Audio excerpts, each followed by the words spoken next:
Good morning, good afternoon, good evening, YouTube, whatever time you are watching this, and welcome back to another episode of the vlog, the channel, I suppose. So, we're back to normality today.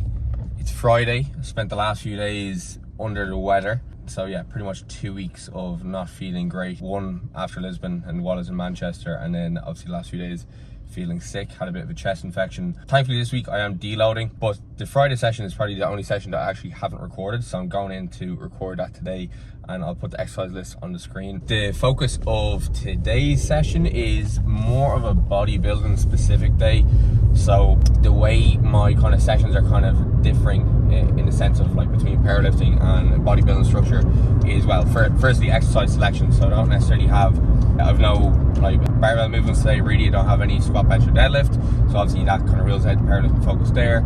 I'm taking a more muscle centric view of my day today. For example, what I mean by that is, even with exercises that may involve dumbbells or barbells, because I was doing RDLs on this day previously, is I'm more so thinking about moving the weight with my muscle versus just trying to move the weight, essentially, which is the kind of aim when I am doing my more powerlifting focused lifts. So say for example with the squat, bench and deadlift, I'm not thinking about my pec pulling on my humerus as I'm doing a bench press, okay? Because for the most part, if we are thinking about improving performance, we are thinking about having some kind of external focus with our lifts. So that is going to be, again, if I use the same example with the bench press, I'm thinking about squeezing the bar and trying to throw the bar through the ceiling. So that'd be an example of an external focus, and that has been shown to improve performance, improve force production. Whereas with the likes of a bodybuilding centric movement, I may be looking at prioritizing the internal focus. So that would be, again, focusing on what the muscle is doing itself, focusing on the squeeze, contraction. So that's kind of the main kind of difference between today's session. In a way, it's in how I'm performing the actual lifts. Could use an external focus for lifts for sure, but it's just how I'm kind of going about today's session. So today's session, again, it is a full body session. It's pretty much a mixed bag, starting off with some lower body movements, then progressing into an upper body. When I was doing the powerlifting training, like when I was preparing for nationals, it's probably the day of the week that I was looking forward to the least. Not necessarily because I wasn't doing any SBD lifts, it's just because today's session, on top of all the SBD work, was tough to get through. Whereas at the moment I am quite enjoying this session because I don't actually have any SBD lifts on today. And generally with the more barbell centric movements, well, firstly, I have, a frame of reference to work off, okay? So I'm 88 kilos, I've lost 6 kilos since nationals. So without the barbell movements, I am not able to compare 94 kilos chain strength to 88 kilo chain strength, okay? Obviously you can compare my strength on like an adductor machine. My self-worth is not necessarily tied to my adductor strength compared to my deadlift strength. So yeah, obviously I can compare like, my previous barbell lifts to my current barbell lifts, which, while they haven't changed too much, they're definitely getting a little bit harder, but I definitely get less anxious about maybe struggling to progress on a machine-based movement. That's pretty much kind of a summation of what's going to go on today. So the next clip I will show you is I will be in the gym. So yeah, chat to you then. Because I know everybody wants to know what I'm doing, because I'm obviously the star of the show. I'm training upper body, and I think I was training upper body the last time that I was here. So let's see how my upper body session goes today. Alright, here we are in the gym. So today's session starts off with some adductors. So just like I will with any session or any exercise I start off with, I'm going to start off with some warm-up sets. Now, with the likes of an adductor machine, it's pretty easy movement to perform. Like, there's not a huge amount of skill involved in this lift here. All right, the main things I'm thinking about is, bringing my knees close together, letting the adductor essentially pull my knee in towards the center of my torso, and thinking about kicking down into those foot restraints here, which is going to help with some kind of external cueing. All right, so on a machine like this, or machine-based movement, I'm typically only going to really ever perform around 1 to 3 warm-up sets, depending on the weight I'm going to be using as well. The heavier weight, the more warm-up sets I'll use. And as well, the position of that exercise within the session. So say for example, if this exercise was not first and it was, say for example, fourth, after a load of different leg exercises, I'd probably perform only one warm-up set realistically. Whereas since I'm starting off with this, I am going to perform a few more warm-up sets because I need to get my body warm, I need to get the adductors warm, so I can perform to my max capabilities. So I think this is my final set that I performed. So I was doing 3 sets here, 6 to 10, didn't show all the sets. So again, I'm trying to kick down into those foot restraints, which is going to help kind of cause some kind of irradiation effect up towards my hips and allow that pull the adductor to pull on the knee in towards the midline of my body.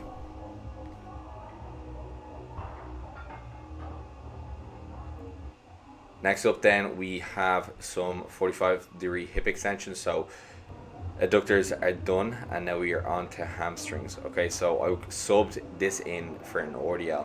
The reason I subbed it in for the RDL is I was performing deadlifts the day prior to this. So performing heavy RDLs the day after you perform heavy deadlifts, it was fine when I was in my off season, but now that I am dieting, I simply just cannot deal with that. It's a lot of systemic stress, and this is a nice way for me to really kind of hone in on some kind of mind muscle connection with my hamstrings while being able to still load them relatively heavy. Okay, so with this, the kind of cues I'm thinking about here is I'm thinking about pushing my hips into the pad, thinking about kicking my feet up into that pad as well, if I'm trying to do some kind of hamstring curl, which is going to start to activate my hamstrings a lot more.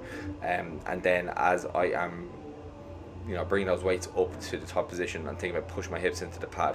Alright, so that's essentially the cues that I am working with here. Trying to keep my feet in line as best I can, which is going to help with alignment of the hamstrings. Following that, I am onto some seated hamstring curls.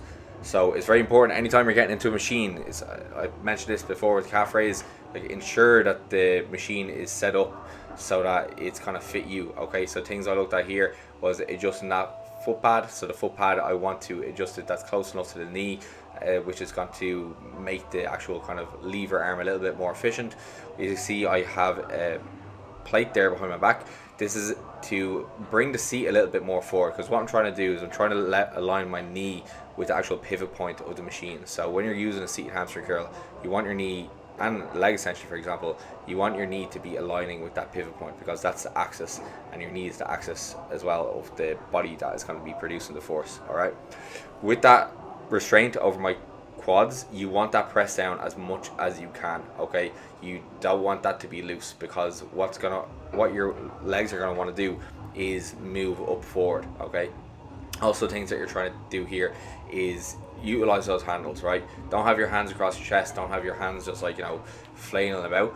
Utilize those handles, right? Think about pressing down on them. It's going to again cause some kind of counter force, which is going to allow you to produce a little bit more force, as well as keep your torso in position. One thing you don't want happening here is you don't want your hips starting to shoot forward as you are going through those harder reps, because again, that weight is going to want to try pull you forward. Your body is going to want to try some kind of easier way for you to move that load, which is going to cause some kind of bodily position to be compromised. Then on to upper body. So lower body is done, now on to upper body. So starting off with machine incline press. So this is actually my first week of performing this, so I swapped out the dumbbell chest press for these. Reason for it being is I absolutely mangled my hand with a dumbbell. That's a story for another day. Absolutely mangled my hand with it 2 weeks ago, and I wanted to add in something else, because I got to a point with the dumbbells that I got up to 50s, and like the jump between a 50 to a 55 is huge. Like it's a massive increase, and it's really awkward to get it in position, and I don't really feel like my pressing is the strongest it's ever been at the moment. Whereas at least with this, with the machine based movement, I can add on like a 1.25 per side, for example. Okay, again, since this is my first week doing this movement, I have kind of overloaded it a bit too much. I only got 5 reps in this set, because I wanted to see where my kind of strength level was, to be honest, and now I know this weight is too heavy, so I need to go lighter for the next week going forward. Next up, we are onto some back. So a neutral grip T-bar row. So this is going to be a lat focus. So you've seen me perform this exercise on the Tuesday session, I believe, where I'm performing an upper back focus or a more kind of rear delt focus even, the difference in position of hands in your kind of upper arm is really going to dictate what is going to be the focus. So upper back to lats, for example. Okay, so you can see here I have a close kind of handle position with this machine versus, so it's on the inside pin versus the middle pin, which I had before. And you can see that my elbow position, I'm trying to keep those elbows tight to my side, and I'm trying to think about dragging my elbows down into my hips. This is going to utilize the lats a little bit more. If I was to have my arms more abducted, so away from my torso and more flared, this is going to bring in a lot more of the kind of upper back muscles, the rear delts. It will have teres major playing in there, rhomboids, traps as well, if I allow myself go into a lot of spinal extension and flexion. So yeah, I really do enjoy this T-bar. I'm really going to miss it. I'm going to Spain now in like 2 weeks time, 2-3 weeks time for 2 months, and I know their T-bar there is shocking, so I'm going to miss this. It is a very heavy T-bar, I'm not going to lie, like even without the weight it is pretty heavy, but I really do, I like it. You can adjust the foot plate as well to adjust your position for depending on what height you are. Okay, so that's really, really key. Making a machine fit you versus, just trying to fit into the machine. So on to some arms next. So I have some spider curls here. So this is going to challenge your bicep in quite a kind of, it's in a short position I suppose, but you're going to get a decent amount of length into it too, which seems like a bit of an oxymoron. But anyway, I really do enjoy this variation here. Just training the arms at different muscle lengths and different positions is a really good way to help vary up your arm training, as well as getting in some enough variation for kind of muscle growth. There is some kind of research to say that varying the angle of your upper arm is going to it can achieve regional hypertrophy, for example. So I'm supersetting those with a dumbbell incline skull crusher again versus a regular skull crusher. So the difference is my arm here in relation to, or my shoulder here in relation to my torso, is a lot more kind of vertical, versus if I was lying flat on the bench, the angle would be changed again. So this is going to target a lot more long head than if I was performing a regular skull crusher, where my arm will be pretty much perpendicular to my torso. So again, here's just the second set. So yeah, probably don't need to see me doing 2 sets of arms, but here we are. You have bought your tickets to the gun show and you are getting your use out of them. So yeah, enjoy. Yeah, not a huge amount more to say on the likes of the Spider Girls, to be honest. So I could probably just shut up, but I'm all for talking. So yeah, into my last set of these. One kind of key thing as well with skull crushers is and arm exercises in general, warm up for them. I haven't recorded on my warm sets, but typically for most exercises I'll do at least 1 to 2 warm up sets, as I mentioned, especially with the likes of skull crushers and anything that is going to be quite heavy, because I know a lot of people get elbow pain when doing skull crushers, and typically that's due to the fact that they don't warm up effectively. So here's some cuff chest flies. I usually actually do these before the arm work, but the gym was a little bit busy and this machine was taken. So again, I'm using these cuffs here to take off any kind of loading from the hands. So when we are training our chest, we were really just thinking about bringing the humerus across the body, okay? And cues here that I'm using are just bringing my elbows together, for example, okay, because the pec is going to attach on the humerus. Hands are not really too important, so this variation here, for example, with the cuffs, is reducing any kind of loading in those positions versus using a regular chest fly. So say, for example, in one of the videos where I was performing a machine chest fly, one thing that you may notice when you're performing machine chest fly and you're holding those handles in your hands is that you end up getting almost like bicep strains while you're doing it, which is really not the goal of the exercise. The goal of the exercise is to train your chest versus training your biceps or having them being a limiting factor. And that's one thing that this is helping you do. Cuffs help you do. They help reduce any kind of loading on areas that may become limiting factors.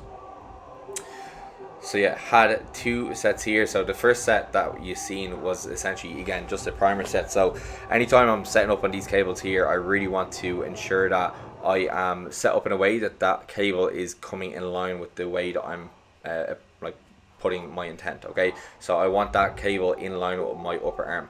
One reason people do not get a huge amount out of cable flies is that they end up having the cable set at whatever height, and the cables are not aligning with their upper arms, which is essentially what we're looking to do, because we're trying to align the line of force with the fibers of the muscles that we're trying to use. Final exercise of the day is a seated machine lateral raise. So again, it's just the machines. You have to make sure you fit into in the machine, make the machine fit you. Okay, right? The reason I'm performing a single arm is because I'm trying to get my shoulder, which is the axis, again, coming back to this axis concept, right? Axis, joint, whatever you want to call it. I'm trying to get it to line up with the machine. Okay, this machine, you can't adjust these axes, so you have to find a way to try to get your axes to align with theirs, right? And one way to do that is by performing a single arm. Okay, if I perform a dual arm, because this machine isn't specifically designed for me, I would definitely be out of alignment. Okay, so that is why I am performing a single arm, because as you can see, I have a slight lean over to the side, and that's going to have my shoulder in line with the actual axis of the movement here. Okay, so that's going to make the actual resistance of the movement a lot more congruent with how I am outputting that force. Okay, again, the delt is attaching just there on top of the humerus, so there's no real need for, you know, hand involvement here. I'm really just thinking about driving that elbow out, squeezing the delt at the top, and then controlling the way back down. Okay, and then that's pretty much the session for today. So I hope you did enjoy the little bit of commentary. I did this in one take as well, so apologies if there's any slip-ups. If there is any questions that you do have on the training side of things, don't hesitate to leave them into the comments, because yeah, I'm here to engage with your questions. I'm here to engage with my followers, because I do appreciate you taking the time to actually watch me. Now, for the main event, a lot of people have, well, one person has asked me to post some posing with a bit of kind of thought process about it, or like, you know, how I'm going about it. So I'm hitting my mandatories here. Okay, so the front relaxed is the one you just seen.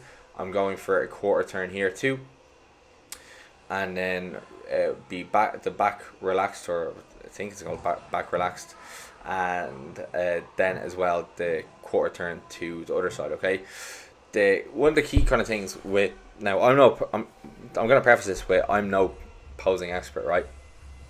So what you're essentially looking to do with posing is you are trying to make your physique look as symmetrical as possible. Okay, because that is like one of the things that the judges are looking for. They're looking for a condition, they're looking for symmetry though. Okay, and symmetry is essentially like, you know, kind of like, it's kind of overall balance, you know, from the lower half to the top half, not necessarily just side to side, you know, because like obviously, you know, some people have a left arm bigger than the other, and like obviously that is not necessarily the best thing for symmetry, but what can help with that is good posing.